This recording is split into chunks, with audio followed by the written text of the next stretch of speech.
Okay, good morning, everybody. So we're doing Journal Club guided primary total hip arthroplasty cases. These are all articles that were within the last 2 to 3 years. I attempted to sort of sum up trends that I thought were things were going in the hip arthroplasty world and tried to pick the latest topics. So this is what I settled on. We're going to look at some articles on cementless femoral stem geometry, cemented femoral fixation, antibiotics and their role in arthroplasty, how you handle an arthroplasty in an obese patient. And then finally, of course, this would not be complete without a topic about stiff spine and dual mobility implants. So looking at this study from the Australian registry, they looked at about 40,000 cementless total hip arthroplasties, procedures performed by, this one's from Kaiser, performed by 224 surgeons at 54 Kaiser locations. They found that type 1, a single wedge stem, so this would be your M to L taper stem, were found to have a higher risk of a revision, specifically looking at aseptic loosening relative to type 2 double wedge design. A similar study, this was a retrospective review of an institutional database out of the Anderson Clinic on primary total hip arthroplasty over about a 10-year period. They used anterior or posterior approach. They had 5 surgeons performing about 6,000 total hip arthroplasties.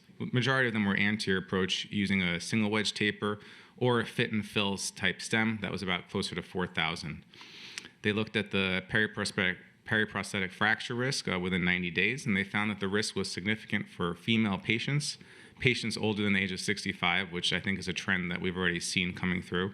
But specifically for this topic, they also found that single wedge taper stems were a risk for periprosthetic fracture, and they found that cases without a collar had a higher risk for a fracture. In fact, the collarless stems were about 2.6 times more likely to result in a periprosthetic fracture than the collared stems, and the single wedge taper stems were 2.3 times more likely to result in a fracture than a fit and fill stem. Also of note, they didn't find that approach was not a risk factor for a periprosthetic fracture. So that brings us to these 2 cases from my practice. I have a 49-year-old female on the left with left hip pain, a 61-year-old male with left hip pain on the right side. So opening up to the panel, I was hoping to hear first just how do you choose your stem design? You want to go first, Derek? Sure. Yeah. So, I have certainly migrated to away from a single wedge taper stem to a fit and fill stem. I think some of the newer stem designs that are, still a little bit easier to put in through the front, but, fit and fill are, they give you a lot more confidence. You don't have to sort of chase the MDL distance as much. The stem that I use happens to have a collar. I wasn't, the collar data kind of came out after I started using it, but it's kind of nice data, and it sort of makes sense that if you're not sort of chasing that extra millimeter of bone to get cortical contact on the calcar, that you're not going to kind of shove something in there too big. So in general, that's the type of stem that I use for almost everybody, with the exception of cementing for poor bone quality or if they have, particular anatomy. Dr. Kuo, any thoughts on the use of a collar in these types of cases? Is that something that you're routinely using or not routinely, or you think it's important or not important? So I think the data is there, and there are compelling results there. I have to admit, I use a collarless single taper stem without complications very frequently, if at all. Just as Dr. Ward does, I will go to a cemented stem if there's any concern. Okay. So I guess what I'm hearing right now is that we're going to use some type of recessed lateral shoulder stem potentially versus a single wedge. What about Dr. Hogan? What's your thoughts on your stem design? Are you using the same thing? Are you changing it based off of your approach? Do you use the same approach every time? Yeah, I just use whatever company pays me the most. No, nothing different. So for me, both of these cases are direct anterior. I'm sure we'll talk about that later, but both of those for me are a cementless fixation on the femur with a dual wedged collared stem.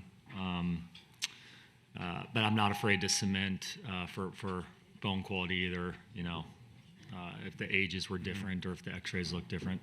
Do you ever change your approach with your stem, or do you always use the same stem?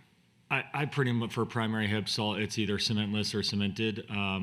The only reason I will not do a direct anterior approach is if I can't make the incision. If the pannus hangs down too low and I can't make the incision, and/or in, let's say, really strange and like Crow 4 dysplasia, like I'm not doing those anterior. Okay. Dr. Fehring? Yeah, similar to the rest of the panel. I use a collared stem. I've traditionally used kind of a fit and fill triple tapered stems, like some of the newer designs on the market. I don't vary the stem type much, based on the different femoral anatomy, with the exception of dysplasia. So, I mean, I think I'm a big believer that, do what you do every day and do it well, rather than trying to fit every person's anatomy with a different type of stem that you may or may not be using very frequently. So you're a fit and fill stem every time? Pretty much, yes. And then do you have any challenges? Dr. Ward mentioned sometimes you have a challenge getting that in from the front. Is that something you're doing a posterior approach, an anterior approach? I do an anterior approach. I probably should clarify the fit and fill stem. Some of the ones in your study are probably longer stems, like more of a kind of summit type fit and fill. I'm using more of a shorter. Got it. Okay, so when I was more the modern fit and fill. Right. When I was thinking about the fit and fill, I was thinking more along the lines of a longer type stem, similar to what I did here. So for the patient, the 49-year-old female on the left, I used a fit and fill stem, but given the pannus that this patient had, I opted for a posterior approach. And then for the 61-year-old male on the left, I used a similar recessed lateral wedge triple taper stem. Yeah, so that's what I would use over on the 61-year-old male one. That's kind of what I'm getting at. Was anyone else concerned about wound healing complications or pannuses, or is that am I just sort of crazy? Sure, no, I think that's real. I kind of you were kind of supporting out the pannus on the pre-op X-ray, and they had a little bit of a pannus there. This one, if it hangs down below the lesser trochanters, that's when I start to get kind of worried. But in some of the bigger patients, we will use some of the kind of incisional wound vacs that are new to the market. I'll talk about those a little bit later, but we've seen a lot of good success with that. Okay. Any other comments from the panel on this one before we move on to I cement? definitely agree on the pannus. It looked like this patient was nervous and maybe gained some weight before your surgery. But the wound healing issues are real, and so that will make me consider changing approach. Right. Did you say it looks like the same bearing surface? People under 50, is anyone using a different bearing surface couple? Not for under me. 40. Yeah, I think the data really supports, the use of ceramic on polyethylene, even in patients below the age of 40. I tell the patients and I counsel them, I don't have, life expectancy for your age. I don't have 50-year data. But if I take the 20-year data that I have, this should be your one operation for life. And if it's not, I counsel them that it could be a polyethylene exchange, maybe in 20-ish, 30-ish years. That's how I handle it. I don't know if anyone else on the panel has a different I'd thought. agree with that. I mean, I think that there's not a lot of place for some of these more hard bearings, ceramic on ceramic at this point, just due to the results of ceramic on poly. And being a younger surgeon, I guess I'm getting a little older now, but my thought when I was younger was if you put a ceramic and ceramic on somebody, and the rate of squeaking, rate of fracture is real, and they're going to associate that with a surgical failure. If they wear out their poly in 30 years, I'm probably not going to be around. We get a show of hands from the audience. Ceramic on poly. All right, metal on poly. Ceramic on ceramic. Okay. Jeff. Every once in a raised his while. hand. Every once in a while, a patient will want it and come in, like having done research, and I'm fine doing this. We're under 35. A fun note, Jeff Berry's co-fellow had a ceramic on ceramic total hip done during his fellowship. Very end. So I saw a 17-year-old with post-collapse osteoporosis of the femoral head this week. You think I should put ceramic on poly in him or ceramic on ceramic? Ceramic on poly. So the question is, for a 17-year-old, what type of bearing service?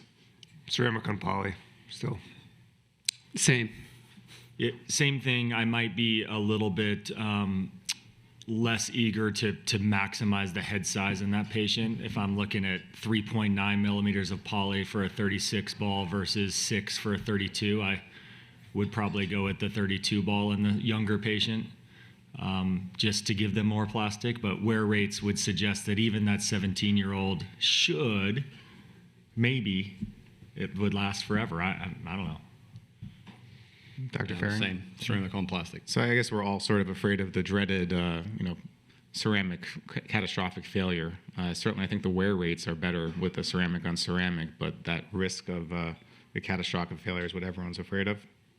Okay. What if it was your hip and we told you we could use advanced technology and put it in the exact functional position that would be optimal for you? Does that change your thinking at all? No. So, Yeah, probably not. Because I'm not sure that that complication is necessarily, totally predicated on that. So, hip can squeak if it's not in the right, if it's in a good location. If someone has some sort of high impact, and 17-year-old may have some high impacts over their life, it makes me worry about it. So I guess I'm still going ceramic on poly, even if the cup is perfect. I would say still ceramic on poly, and I would put my faith on a surgeon I trusted. all right. Any other questions from the audience before we go on to cement? Okay, so moving on to cement. Cement is hot. Cement is, we're going back to the past. Looking at this registry study from the Australian Orthopaedic registry data, they looked at from 1999 to 2019 about 200,000, a little bit more hip arthroplasties. About half and half were cemented and half were cementless. They found that the cemented stems had a lower rate of revision at all time points compared to the cementless stems. This was most significant during the first 2 weeks, but the trend still maintained as you go out to about 16, 17 years. This is another study looking from England across the pond. They looked at 10,000 hip arthroplasties, and they found the opposite findings, although their numbers were a bit lower and their statistical significance was not at that level. But you can see the trend that they had that found that cemented fixation had the lowest survival. So the opposite of the Australian study. And we can't talk about cement without talking about this, even though this is for hemiarthroplasty. They looked at a randomized control trial. They had 600 patients cemented, 615 uncemented. They, not surprisingly, found a higher rate of periprosthetic fracture in a hemiarthroplasty hip fracture patient population, 2.1% versus 0.5%. But the part of this study that I thought was interesting for an arthroplasty surgeon was that they found a small but significantly better quality of life by the EQ-5D score, which I think is something that I sort of see in my patients when I cement them, but I'm not quite sure. Looking at our own data, this is a study of the National Medicare sample. They looked at elective primary arthroplasties. It's about 120,000 out of 180,000. They looked at the 90-day periprosthetic fracture rate and the mortality rate, and then they did a matching analysis. So after they did the matching, they were left with about 7,000 patients for their fracture analysis and about 650 for the mortality analysis. And they found that there was a risk of periprosthetic femoral fracture when you use cement among females, and they also found a higher rate of mortality when you use cement among males. So, taking it over to the panel, we have two patients here. On the left, you have a 73-year-old female with right hip pain, past medical history of high blood pressure, atrial fibrillation, and then medicines. And then on the right-hand side, you have a 62-year-old female with left hip pain. She actually has a diagnosis of osteoporosis. She opted not to use any of she's just doing vitamin D and calcium, none of the other medicines, history of sarcoid, and these are her medicines. So I guess we'll go the other way around. Dr. Fehring, do you use cement? How do you decide if you're going to be using cement and whether or not to cement? Sure, I do probably cement probably 10% of the total hips that I do. I base it on an intraoperative decision. So actually, both of these patients, I would go in with a plan to use a cementless implant, but I've got no qualms about switching to cement intraoperatively. We'll just test the bone quality, and if I'm worried about it in the slightest, then I'll go ahead and cement. I think there's growing data as kind of you're showing that people are kind of going back to the past, and cemented stems are becoming more popular again. I'm not sure if you're going to get into it, but I guess another hot thing that people are kind of talking about more and more is sort of the technique of cementing, whether it's French paradox or traditional mantle. I've always been kind of a traditional mantle cement technique guy, but I'd be curious to hear from the panel if anybody does French paradox. Okay. So you're an intraoperative decision maker. Yes. All right, Dr. Hogan, what about you? Do you have anything that you decide intraoperatively? Is there anything that you say based on the past medical history, sex, age, that you're saying, I am 100% cementing this, or are you also intraoperative? I try to make my decision preoperatively, getting cement, getting the mixing tower and the gun, and then the epi solution takes time. And I don't want people running in and out of the room if I change my mind. So I try to decide preoperatively. It's a gestalt look at bone quality. The patient on the right, that bone quality, although we can't see a lot of it, looks really bad. I would cement that for sure. The 73-year-old, any female over the age of 70, I'm most likely cementing in a traditional, fourth generation cement technique. Got it. And I think we can all see what you're talking about. The patient on the right, she has those thin cortices on there, what you want to call it, on the door B side, even though she's 62 years old, but she does have that diagnosis of osteoporosis. But meanwhile, the other patient has that age category that we're always worried about, that 70 plus. So, Dr. Kuo, you seem to be very into data and the long-term findings of data. Do you think about cement as something to prevent loosening in the future, to prevent fracture, or do you look at it more what that New England study said, that it could potentially, improve patient satisfaction in the early postoperative period? They don't have to wait for that osseous integration, potentially less thigh pain. What are your thoughts on that? So certainly for fracture patients, I'm inclined to cement for just those reasons. So you can mobilize them faster. If they've sustained a fracture, you know that their overall health isn't good. So in that category, I would say, almost default cement. Mm-hmm. In these two cases, I would probably plan on cementing, especially for the 62-year-old with osteoporosis. For the 73-year-old, I'd also plan on it because mineralization doesn't necessarily correlate with bone quality. There are other things besides the mineral content. I might stick a brooch in the 73-year-old just to see what subjectively the bone quality was, but I'd be inclined to cement. Okay. And then, Derek, collar. Do you think, with these new types of stems that we're using, do you believe that we need to have some subsidence? Do you believe that a collar is good, a collar is bad, in the role specifically with cemented stems? With a collar on cemented stems? Yes. So, the data would suggest that the collar on cemented stems is not necessarily what is sort of helpful to you. And sometimes maybe you could think that, depending on how you believe cement works with different types of cemented stems, you might believe that the collar actually might hurt you. Mm-hmm. So, I think if I'm the uncemented with the collar kind of makes more sense to me, but I don't have a problem cementing with a collared stem, although part of that has to do with the environment that I'm operating in, because I found that it's very, very hard to get a cemented femoral stem to stay where you want it to stay. If you're working with trainees, it's really hard to hold that stem in place. And the collar kind of helps with that in sort of holding the stem in place. So that it's more of a a surgical training type of tool. So that's a nice transition to the point Dr. Fehring made earlier. Do we believe in a thin cement mantle, a thick cement mantle? The traditional sort of cement mantle was a thicker mantle with an Exeter type stem designed for some subsidence. Some of the stems now are looking for more of a thin cement mantle, or that French paradox. What does the panel think about thick mantles versus thin mantles? Do you want your stem to subside? Yeah, so I don't have any experience with the French paradox, but I'm certainly intrigued by it, and so I kind of want to start playing around with it a little bit, because I think the data is good and it sort of makes a lot of sense to me. Although Jeremy Gilhand out of Utah published he published a case series where he had 3 periprosthetic fractures during cementing with the French paradox, because it becomes so tight. And they couldn't get the stem down, and they ended up with some fractures, which is sort of counterintuitive if you're going to cement. So in general, I've been just a traditional, thicker cement mantle, 4th generation kind of technique person.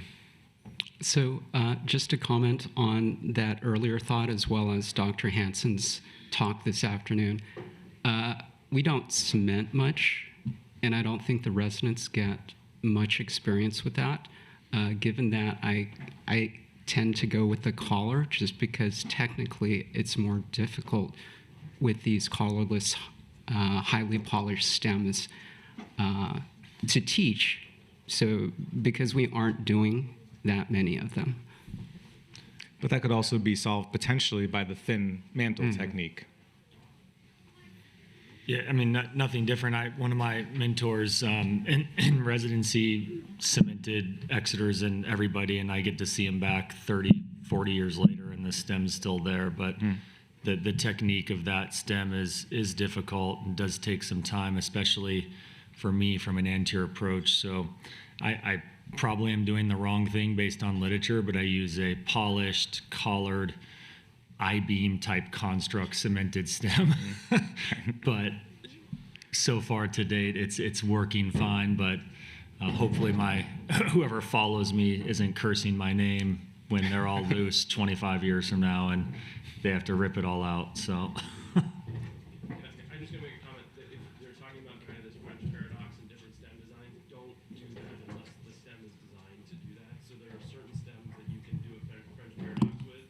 You can't just take a, like I'll just use some names like a cemented summit, which is the I-beam style. You can't just make it bigger and put in the bigger size. It's not designed to do that, and you'll start having issues. So there are specific stems that are designed to do that type of cementing. I wouldn't endorse just trying to make it bigger and see if make it thinner man. That's not going to work. You have to use your tools, absolutely. You have to know your tools. You have to know the history behind them, the design. We saw that yesterday also with knees. So similar to the panel here for the 62-year-old, I went in having the cemented stuff ready, given her thin cortices.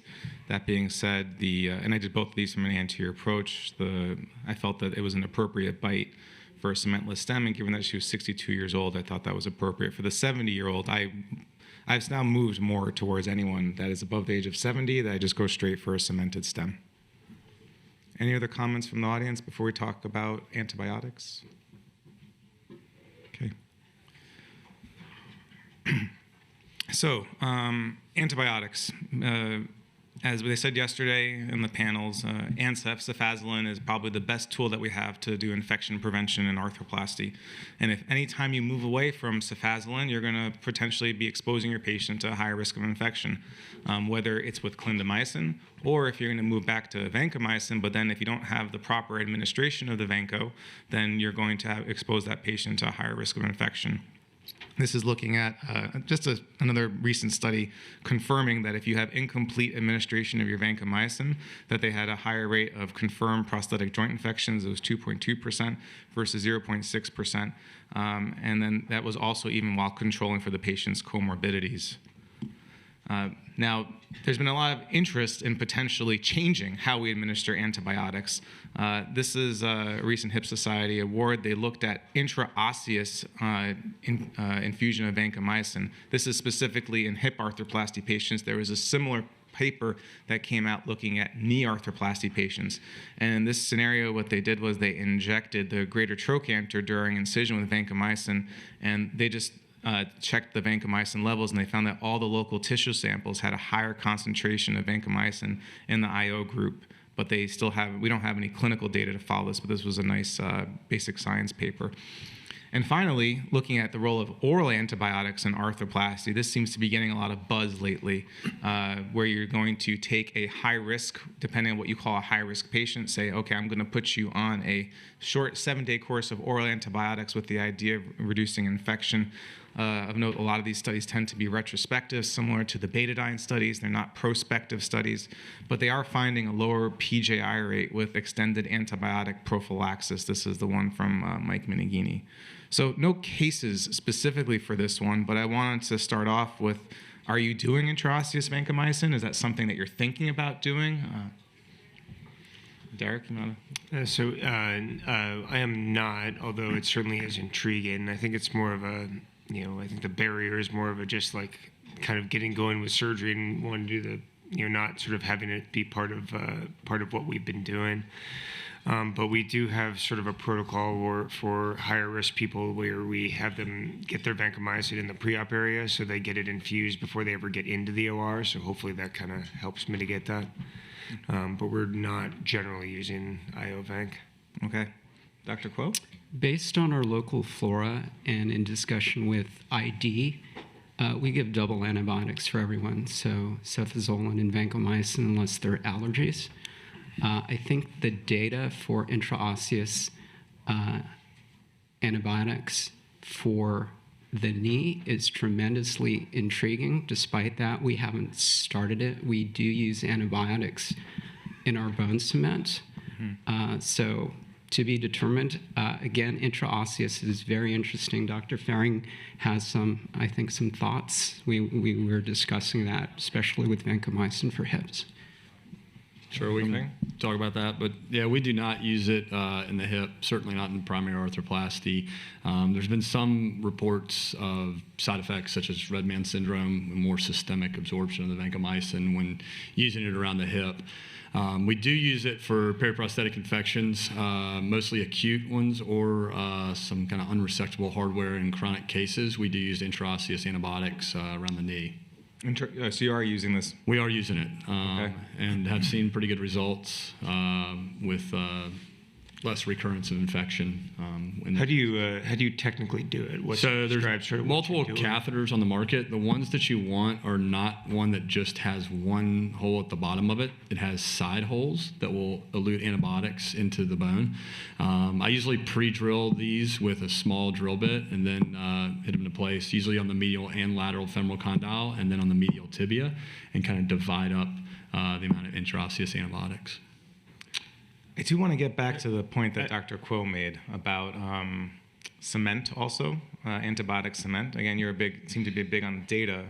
Most of the data, I think, do you think the data supports the routine use of cement, antibiotics in your cement? So I would say that in our patient population with a lot of comorbidities in the veteran population and a lot of obesity, yes.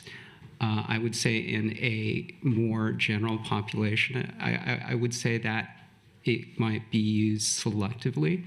I think the data from Rothman wasn't extremely supportive, but I believe there's certainly data from the VA experience.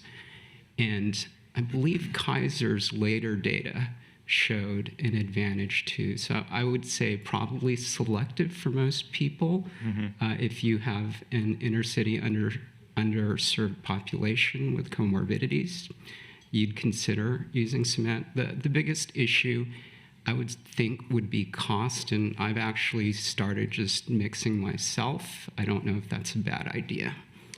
Well, that's a nice way to get around the cost, Dr. Ho. I think one thing that's important is, and we recently published on this, and Dr. Parvizi mentioned it in the breakout session yesterday, is your preoperative antibiotic. I mean, every single patient should be getting cefazolin, period. So we've published on it. It was several thousand patients, even in penicillin allergy, even in cephalosporin allergies. Cefazolin is a very unique antibiotic. It has a R3 side chain or something like that is like unique to just that antibiotic. So our only contraindication to cefazolin now is an anaphylactic reaction to cefazolin. It took a lot of work. Anesthesia needs to buy in, nursing staff needs to buy in. With all the electronic medical records, you get these BPAs and fatigue, but it worked, and now we're spreading that out over our entire orthopedic department, and we'll look to publish that in the next couple of years. But I think that's very, very important. So I had a question for the panelists and perhaps the audience. There's been a lot of interest in the past in decolonization testing ahead of time for MRSA. There's suggestion that colonization is associated with poor outcomes. Do people routinely test and decolonize or treat nasally? Our infectious disease people would suggest that it's not only nasal, it's in the axilla, it's in the groin. Do you treat everything? So at our institution, we treat everyone with intranasal mupirocin. Beforehand, we stop testing, and then we give them chlorhexidine wipes. That's what our protocols are with our ID doctors. We don't test routinely anymore. The compliance with the nasal mupirocin or whatever that's called is absolutely awful, and it's actually a fairly expensive medication for patients. So I think based off of, I think it was Iorio's work at NYU, we use intranasal iodine on every single patient. They're getting wipes and showers beforehand. If a patient has MRSA on their chart from a previous UTI or something, that is the one patient that will get a dual antibiotic in our institution. So we're doing intranasal iodine for everybody as well, not testing for the burden, sort of the administrative burden of testing and following up those results is just not worth it. And the iodine covers more bugs anyways, and it actually is cheaper. So we're decolonizing everybody, but we're not actually having the patient do it. We do it when they get to the hospital, which has, a sort of plus minus. They don't get as much decolonization, but then at least everyone gets it. We do the CHG baths, and, it's hard to know what the compliance of that is, but. Yeah, we've kind of been all over the board on this. We've kind of used to test, treat them with mupirocin. We've treated everyone at times. We do have an institution now that we don't treat anyone or test anyone, and then one of our institutions we still test and then treat with mupirocin if positive. The only thing different that I would say, and it depends on where y'all work, in Colorado we have like zero humidity. So a while back we were giving people the CHG like soap that they could go home and shower, and we had several patients come in just completely dried out, and excoriated. So we've gone away from that, and we're like, just shower with something like dial soap, whatever, like some sort of antibiotic soap. Just make sure you shower. Tough ask for some patients. So if we had to sum up, cefazolin is king, plus or minus vancomycin, antibiotics in your cement. Could we poll the audience? For a primary arthroplasty, are you using antibiotics in your cement? So about maybe a quarter.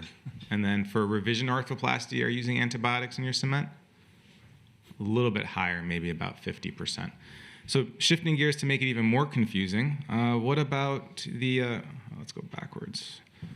What about this? What about the oral antibiotics? We moved away from, especially with same-day surgery. Sometimes when I first started the same-day surgery, we were doing oral antibiotics because they weren't getting that 24 hours of cefazolin. Maybe we could talk a bit about the utility of, is 24 hours of cefazolin even appropriate? And then after that, is anyone giving oral antibiotics to what they call a high-risk patient? Yeah, so I am, not because I think this is actually great data. I think this data is actually messy, retrospective, not particularly well controlled. So, hopefully the randomized control trial that is currently being done will help us answer this question, but I am, although I cannot say that it is well data supported. I think we need to tread lightly, right?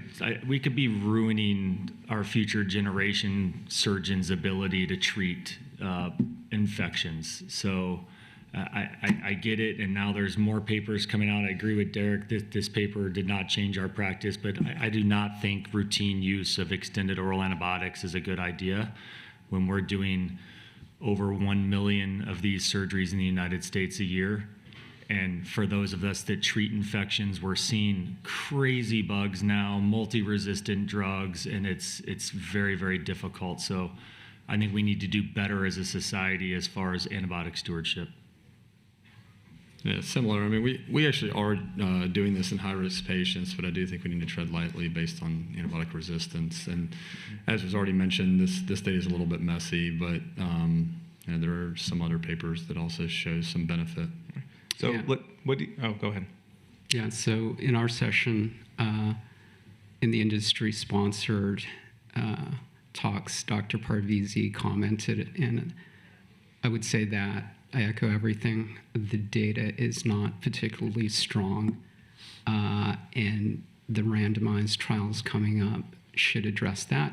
But in the interim, if I'm extremely paranoid with no good evidence behind it, I will do it extremely rarely. So let's talk about that, the paranoia and the risk factors. What is for the people that are using it, what are your risk factors? What are your cutoff? These are the ones that they listed here. Are you following this type of thing? Or Not necessarily, but patient with multiple comorbidities, previous history of sepsis, Again, probably an outlier. And again, I can't give you any evidence-based guidelines or strict criteria. But if I'm very, very uncomfortable doing this surgery, I'd consider it. Dr. Fehring or Ward, since you're using it? Yeah, so some of these risk factors, so, diabetes, it's sort of on the borderline of what we consider control. We ask people to quit smoking, anyways, and we do test them. So, some of this is like a gestalt, like you look at the patient, you look at their comorbidities, and you're just like, and then you give them the antibiotics. So it's, again, I don't have a very clearly set criteria. One thing that I will tend to do, though, is there are people who have had, a lot of prior surgery, right? So they have prior hardware in the hip, prior hardware in the knee, and the surgery takes a little bit longer, or putting in revision components for some reason. Then that tends to push me that direction too. But again, just not evidence-based. So I'm pretty eager for that randomized control trial to come out. I haven't heard anyone talk about weight. Have you guys seen any ill effects from a 2-week course or a 7-day course of antibiotics? I mean, 7 days of clindamycin is pretty risky. Have you had anybody experience? You're specifically worried about C. diff with the C. clindamycin. diff. But Yeah, these, I would not put people on Yeah. Clinda. So It have would you be, like, seen my any last problems choice. with cefadroxil or anything like a reaction, nausea, Yeah, we have. And so GI. this is where I start to get really really hesitant to do this, and I'm really kind of rethinking how much I'm doing this. So I had a patient get Stevens-Johnson syndrome from doxycycline, which is actually super, super rare with doxycycline, but it happened. We had, and obviously, for those of us who treat infections regularly, we certainly see the complications of the antibiotics. So, putting someone on antibiotics for a week is not benign. So, again, I think, I'm moving away from this more. I was I was enthusiastic about it when these papers started to come out. you were drinking the Kool-Aid initially. We were all excited. I drank Meneghini's Kool-Aid, which is sort of a weird thing to think about. But then when you dive into the data and you realize that, like, these papers are sort of it's the same patient population, like, that he wrote 5 papers about, and it's sort of, again, it's messy data. But I really want the randomized control trial to come out so that we can sort of answer this question, because at the end of the day, preventing a periprosthetic infection, is certainly worth a little bit of extra antibiotics if that's actually the case. Anything else on weight? This BMI of 35, that would be easily maybe 75% of my patient population. Yeah. So I don't know if I should be putting all of them on antibiotics. But is Yeah. anyone using weight? I haven't heard anyone say that weight is a risk factor. Not really. I think it's a risk factor, and we try to not even operate on people that have a BMI above 40.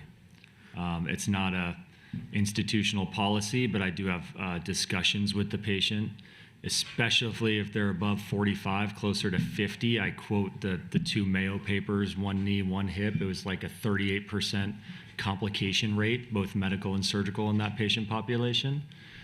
And some people get mad and they walk out and they probably, write bad reviews online. But to Derek's point, we have enough good reviews that it gets drowned out. But just the other day, a lady came back and was crying in the office because of what I told her, and she went and lost 45 pounds in like 6 months and said her life had changed dramatically, and now she was ready for hip replacement. It's a good transition to then arthroplasty in the obese patient. Yeah. So this is a recent meta-analysis from 2020. They looked at 67 studies consisting of about 500,000 obese patients, and they classified obesity as a BMI of 30. So when they say obese, it's greater than 30, non-obese less than 30. And when they did an analysis, they found that it had a higher risk of all complications, deep infections, superficial infections, dislocations, reoperations, revisions, and readmissions. And then when they did a subgroup analysis of the morbidly obese, greater than 40, all of those parameters were even greater. And this is another study looking at the Netherlands data from their arthroplasty registry, looking at 200,000 patients. Higher BMI was associated with an increased risk of revision 1 year after total hip arthroplasty. But talking about, treating the patient when you actually have someone in front of you, what are the impact of these BMI cutoffs on total hip arthroplasty complications? This is looking at the NISQIP data, and they try to get a reverse number needed to treat, basically the number of patients that you're denying a complication-free surgery by each of these cutoffs. So the cutoffs got put up on the slide on the side there, but it was. Make sure I'm saying the right numbers. So the cutoffs that they use that are on this chart along here is a BMI of 35, then 40, 30, 35, 40, and then 50. So 50 is on the bottom. So if you have a BMI cutoff of 50, you're denying 9 patients a complication-free surgery. And if you have a BMI cutoff of 35, you're denying 17 patients a complication-free surgery. So this is my patient. He's a 47-year-old male. He's got bilateral hip and knee pain. He has a past medical history of gastric bypass. His BMI is 49. Those are his knee x-rays, and these are his hip x-rays along here. So let's start off, what do you see as like the role to optimize these patients preoperatively? What do you try to do other than just saying, weight loss is important and will decrease your complication risk? Yeah, so we've got an optimization program in Ortho Carolina. So we have a pretty hard cutoff at a BMI of 40, and so we're not going to offer somebody surgery with a BMI of 49. We have a partnership with a bariatric practice that we refer these patients to for optimization. They kind of take over sort of getting this patient optimized with kind of a nurse navigator, which has been a big addition to the program. We used to basically just say, well, we don't operate on you if your BMI is over 40. Here's a referral to this practice. They basically, we would never go, and they show back up in our clinic 6 months to a year later. This is a tough patient because they've already had gastric bypass and they're still overweight. But I would want them to kind of work with that bariatric practice on dietitians and try to get that weight down. Dr. Hogan, you're going to tell him to lose weight, this guy? He said he comes to me in a wheelchair. Yeah, I mean, it's hard. It's painful. So no, I'm not offering this patient surgery. I'm going to try to be empathetic to their problems. I'm going to try to offer them resources. I wish we had a formal program, but we don't. And I would also maybe tell them, I mean, I understand your hips are hurting, but at 47 with a BMI of 49, you're slowly killing yourself. So the fact that, I can't exercise, I can't lose weight, doc, I get it. There is literature to suggest that you can only lose so much weight through sort of diet changes and things, and then your body resets its basal metabolic rate. But I would want him to engage. I would get down to something, like maybe not 40, but engage in your healthcare, come back, and keep them engaged. We recently started a weight loss clinic with an endocrinologist who has been a great resource for us. They start either orals or injectables. Those injectables would be Ozempic, the orals could be metformin. Do you require them, like, for example, this patient here who failed a sleeve, would anyone require them to see an endocrinologist, maybe try to start Ozempic or metformin? So just a couple of general comments. I think the big question is whether or not obesity is a modifiable risk factor, right? So people lose a lot of weight, they're malnourished. Are you actually hurting yourself either way? And I think there's a recent trial from New Zealand, which was stopped early, looking at bariatric surgery before arthroplasty. And I think in the bariatric group, some patients no longer had severe symptoms after weight loss. So I think that was the Australian RCT that you're talking about. Yeah. So I think it is a modifiable risk factor. It's worth working on. Some of us are fortunate to have programs to help with that, and I think semaglutide is probably going to make a huge difference. I don't know that we have the data yet, but people who haven't been able to lose weight otherwise, I think there may be an opportunity there. Derek, when I was a fellow, I remember 40 was a hard stop. Yeah, I think for most of us in our practice, it remains a fairly hard stop, although I would say it becomes a little bit softer when someone's willing to work with you. So if this patient came to us and they were be able to get down to 41 or 41.5, we're probably not necessarily going to be like, okay, 8 more pounds and you're there. We'll probably do it.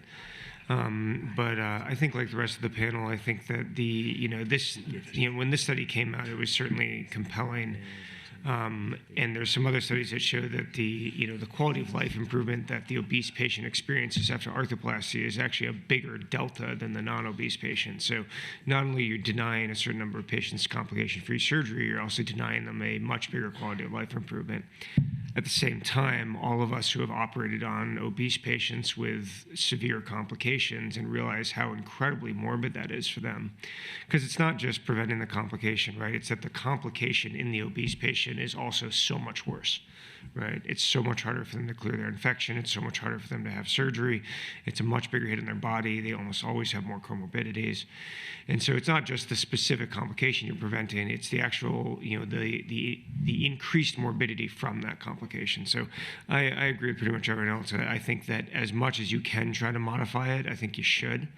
But it is really hard, and we don't have those secondary studies that show for someone who had a gastric bypass and lost X number of pounds and has these nutritional markers, did that actually prevent their complication? That data isn't really quite there. Audience panel. How many people are using a BMI cutoff in their institution? Okay, and then for the people who have a cutoff, is that cutoff 40? Okay, 50? All right, so one person besides me in the room was going to do this surgery. So I did a surgery. I'm glad I found one person that could support the use of this. Did you do them simultaneous bilateral? Absolutely. No, we did a staged. We gave him a full 3 months in between, and we did a posterior approach.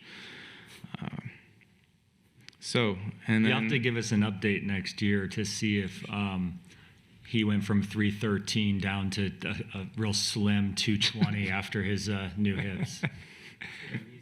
Yeah. Oh, forgot. Okay. Right. All right. 2 years update then. Any other comments from the audience before we go on to our final topic? Stiff spine. This is the part that I was hoping we weren't going to get to this part, to be frank, but here we are. I'm so sick of hearing about this, but for completeness' sake, I thought it was important. So this is the Frank Award looking at the data from the usual players in the spine world, looking at a hip spine classification. They specifically, in order to try to predict who's going to be at higher risk of dislocation, they tried to classify spines based off of whether they were stiff or not stiff. Stiffness was defined as a change in the sacral slope from standing to sitting. So you have your sacral slope. You have your sacral slope angle right along here, so they would measure that on a standing x-ray and then compared that to the sitting x-ray. And then they classified patients as either flat back or as a normal spine, and that was the difference between your lumbar lordosis and your pelvic tilt. Your pelvic incidence. And then they classified them into these different groups. Again, the idea is it's either going to be a flat back or a normal lordosis, and then whether it's stiff or not stiff, and that's based off of your x-rays. And these are the x-rays that they took along here. So on the left-hand side, you have an example of a patient with a flexible spine. You can see that the spine went for the sacral slope angle change from 26 to 6. And on the other side, you have a patient with a spinal fusion, and they didn't have any change in their sacral slope. So they put these patients into these groups, and then they tried to say, okay, for the ones who were at high risk versus low risk, using a dual mobility or not. And a lot of the data was sort of mixed, but they said that they had support for using dual mobility in those high risk patients. Fast forward to a year before, this is the other Frank Award, and they found that there's a high rate of malseating of these dual mobility liners. So specifically the patients that you're saying they're high risk for dislocating, I'm going to use a dual mobility on them, and they found that 6% roughly of the liners were malseated. The incidence was higher in patient and surgeons who were low volume dual mobility surgeons than high volume. And then they did a nice study looking at the biomechanics of this, and they found that there was an increased risk of fretting corrosion when they did a study using one of their diapers over there. And And then in the picture along here, that's the malseating that they're talking about right on that little edge down there. It's not symmetric versus the top one where you see it's nice and symmetric. So this is our patient. He is a 66-year-old male with bilateral hip pain, BMI of 41. So I guess the majority of people on the panel wouldn't be doing his surgery in the first place. But for those of us who would be considering this, let's say you're crazy enough to do this patient's surgery, is this the type of patient that you're going to be taking some sitting, standing lateral films on? Is that part of people's practice? I'll start, I guess. I share your frustration. So, no, I actually don't get sitting, standing films of the spine. I get a standing AP pelvis on everybody. I do look at it. You can learn a lot from their spine. Like if you go back to his AP pelvis, that looks like maybe he's standing. Is that a standing film? This is his attempt at standing, yeah. Okay.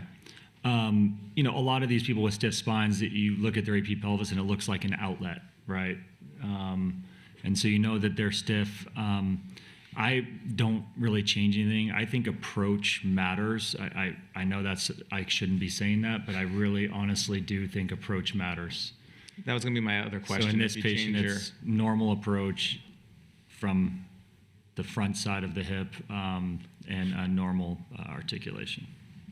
Yeah, So I would agree. I mean, I think that the approach does matter. I mean, I've got some older partners who are posterior approach surgeons who do still get sit-stand films and use a lot more dual mobility than I do. My criteria for using a dual mobility in a primary is pretty rare at this point. I think that with a 1 to 2 level fusion, I will not use a dual mobility in that patient. The only patients that I'm using a dual mobility in is if they're fused to their actual pelvis. So I think that's more of a rigid patient that maybe could benefit from dual mobility. Okay, so no one on the panel is using sitting, standing lateral films. Not yet, although I'm definitely thinking of incorporating it a little bit more into my practice. But honestly, again, I share everyone's frustration about it. It seems like the hip spine papers that have been written with like this, this sort of intentional desire to confuse so that, no one really knows what to make of them. And that's like how they win the awards. Like, oh, this sounds smart.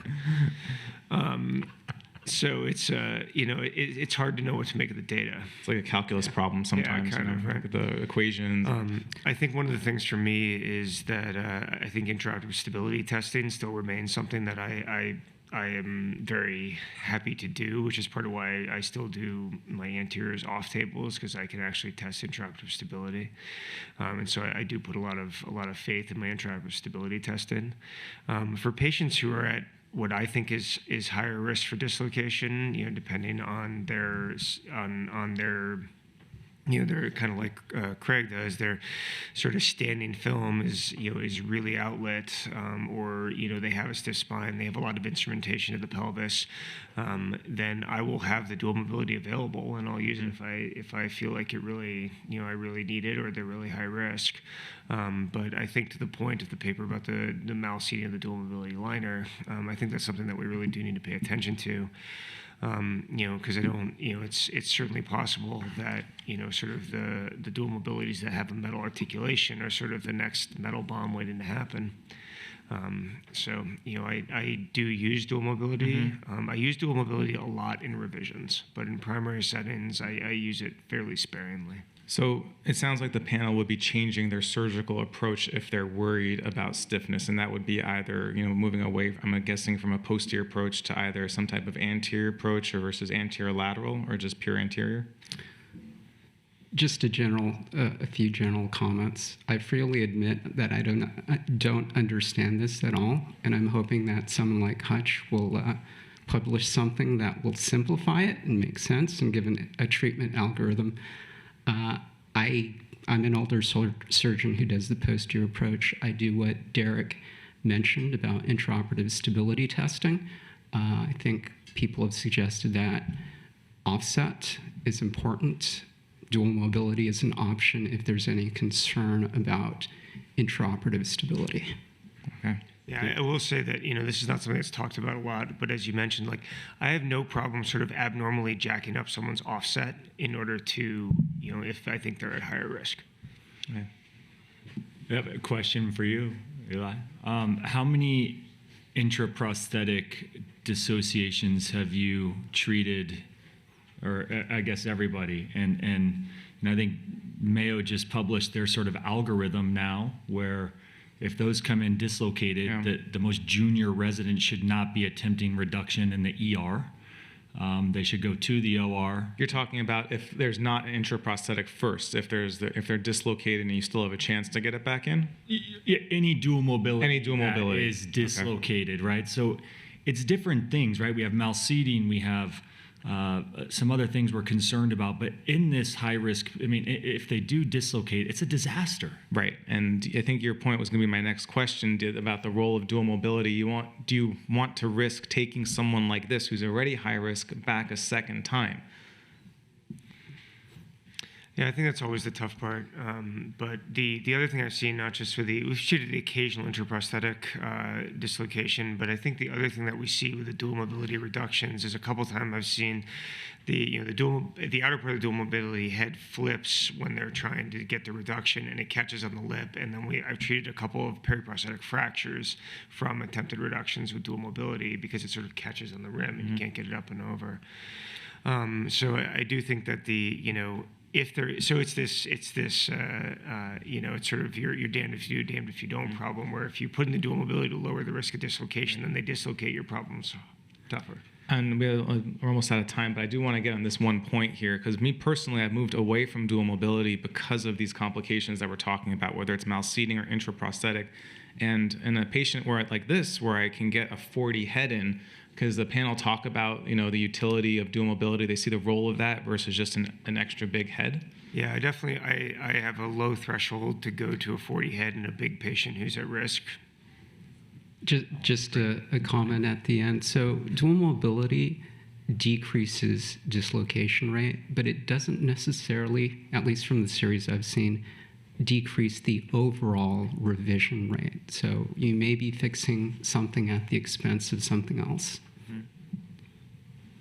One other intriguing thing, I like the 40 head too. We're starting, this we're going to be retrospective, but a look at does head size matter in terms of groin pain following surgery, specifically psoas tendonitis type things, right? We know that cup position is important. That's been clearly established, but I agree with you. A 40 millimeter ball for this, and telling him that I'm going to lengthen him, and don't worry, I'll catch up on the other side. Same. Yeah, I think for me, the role of the dual mobility really comes in where I'm dealing with those patients that maybe I would be putting in a 32 head from the posterior approach, that I'm a little bit more worried, and then I can get a bigger head size. That's how I see the role in my practice. And finally, any tips on malseating that DM liner? Because I know that's more of an interest lately. Yeah, I think that. No, go ahead. Well, I think that's depends on which system you're using. Correct. So I think that particular system that paper was written about, it is a little futzy. Yes. You want to make sure you have the edges clear all around. Yes. And, Yeah, Make sure you have visualization. Some of the other newer I was going to systems are say the much exact easier. same thing. I think looking at the different dual mobility systems out there, I think it's very company dependent, and so you really have to understand exactly how that company's liner works and exactly what it looks like, and you play with it outside of the OR to say, okay, what does this look like when it's seated well, and you check and recheck and really make sure that you're seated. And some are easier to tell than others when they're seated. And I think that's also partially why I moved to the 40 head instead, because I was so annoyed with just checking it all the time that I couldn't handle it anymore. Any other comments from the panel, the audience? All right, well, I'd like to thank the panelists, thank the audience for participation, and we're going to move on.